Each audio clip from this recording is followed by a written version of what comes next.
حضرت عمر فاروق رضی اللہ تعالیٰ عنہ نے خط لکھا حضرت ابو موسیٰ اشعری کو. آپ فرمانے لگے یاد رکھنا جو گورنر جو امیر اپنے رب کریم کی فرما برداری کرتا رہتا ہے نا، اس کی رعایا بھی اس کی فرما برداری کرتی. اور جو لوگ اپنی رب کریم کی فرما برداری چھوڑ دیتے ہیں، پھر جنہوں نے ان کی فرما برداری کرنی ہوتی ہے وہ ان کی فرما برداری چھوڑ دیتے ہیں.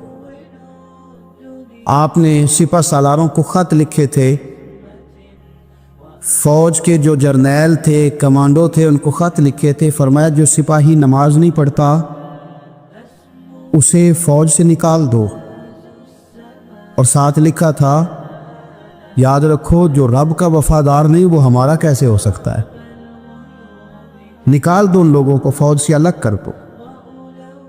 ہم آج جو بے پناہ پریشان ہیں، ہمارے بچے بات نہیں مانتے، شاگرد بات نہیں مانتے، ہم شکوے کرتے ہیں، بے ادبی بڑھ گئی. ادب کے ساتھ میں گزارش کروں گا بڑوں کی بارگاہوں میں، جو میری طرح کے بڑے بنے ہوئے ہیں، بزرگوں سے نہیں بات کرتا، ان سے میں کہوں گا کہ ہمیں ایک دفعہ اپنے اوپر بھی تو غور کر لینا چاہیے. کہیں ایسا تو نہیں ہے کہ ہم جب تک اللہ تعالیٰ کے فرما بردار تھے، جب تک ہم تقوی کے معیار پر تھے، ہماری بات ماننے والے ہماری بات مان رہے تھے. کہیں ایسا تو نہیں کہ ہم اس معیار سے ہل گئے ہیں، تب جو ہمارے فرما بردار تھے وہاں سے ہل گئے. حضرت سیدنا ابو موسیٰ اشعری کہتے ہیں کہ میں نے صفائی کی، مال غنیمت کی میں نے صفائی کی، تو ایک دینار مجھے کہیں پڑا ہوا مل گیا. تو فرماتے ہمیں اجازت ہوتی تھی کہ ایک آدھ دینار ہم اپنی مرضی سے کہیں خرچ کر سکتے تھے. اگر آپ ناراض نہ ہوں تو ہمارے ہاں جب چیئرمین صاحب ناظم صاحب ٹھیکے دیتے ہیں تو ٹھیکے دار ان کا چھوٹا بھائی ہوتا ہے، یا چچا کا بیٹا ہوتا ہے، یا خالہ کا بیٹا ہوتا ہے. وہ خود ناظم ہوتے ہیں اور ان کا چھوٹا بھائی ٹھیکے دار ہوتا ہے. یعنی وہ سارا کچھ گھر کے اندر ہی رہتا ہے، گھر کے اندر ایک پیسہ دیتا ہے، دوسرا واپس اس کو واپس کر دیتا ہے، گھر کے اندر ہی. اب تو خیر ہمارے لوگ سمجھدار ہو گئے، ایک بندہ ایک سیاسی جماعت میں ہوتا ہے، دوسرا دوسری میں، اور تیسرا جس کی بھی حکومت آئی حکومت تو ہماری رہے گی نا، ایک بندہ تو ہے نا اس جماعت. یہ اچھا لوگوں نے ایک طریقہ نکالا ہے. تو حضرت عمر کے بیٹے گزر رہا تھا، تو حضرت ابو موسیٰ اشعری کہتے ہیں میں نے صفائی کی تو ایک دینار نکلا، تو میں نے وہ ایک دینار حضرت عمر کے بیٹے کو دے دیا. میں نے کہا لو بیٹا اپنے چچا کی طرف سے تحفہ. تو گھر جا کے انہوں نے حضرت عمر کو بتایا کہ چچا نے پیسے دیے ہیں، چھوٹے بچے تھے. حضرت عمر نے حضرت ابو موسیٰ اشعری کو بلا لیا اور بلا کے فرمانے لگے میں تو تمہیں اپنا دوست جانتا تھا اور تو نے میری اولاد کو ہی دنیا دار بنانا شروع کر دیا، میرے بچوں کو ہی تم نے دنیا دار پیسوں پہ لگانا شروع کر دیا، میں تو تمہیں یار سمجھتا تھا.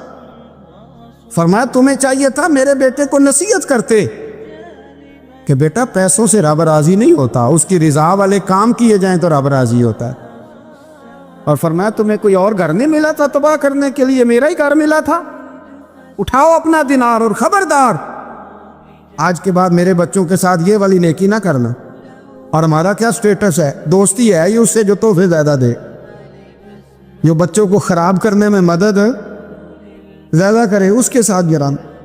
حضرت عمر نے گھر پہ اور سب سے بڑھ کر اپنی ذات پہ توجہ کی. حضرت ابو مالک رضی اللہ تعالیٰ عنہ کہتے ہیں میں عمر کے پیچھے پیچھے ایک باغ میں گیا، اکثر اس باغ میں جایا کرتے، اور عمر جا کے تو درخت کے نیچے بیٹھ گئے اور فرمانے لگے وہ امیر المومنین اللہ سے ڈر جاؤ، ورنہ جس رب نے حکومت دی ہے وہ عذاب بھی بڑا دے گا، ڈر جا رب سے.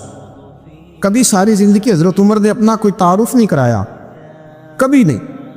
ایک بندے نے آپ کے سامنے تعریف کر دی آپ کی تو فرمانے لگے تو خود بھی ہلاک ہوا اور مجھے بھی ہلاک کر دیا، کیا ضرورت پڑی ہے میری تعریفیں کرنے کی، اتنی دیر میری تعریف میں لگائی، اللہ کا ذکر کرتا رب تجھے ثواب دیتا، حضور پہ درود پڑھتا تو رب تیرے اوپر رحمتیں نازل کرتا. کس چکر میں؟ آج جتنا اچھی کوئی خوشامد کرے اتنی اچھی وزارت ملتی، جتنی اچھی اس کو جو ہے وہ چاپلوسی کرنی ہے درجہ بھی اسے اتنا ہی اچھا ملتا ہے. حضرت عمر فاروق رضی اللہ تعالیٰ عنہ آپ کے بیٹے کہتے ہیں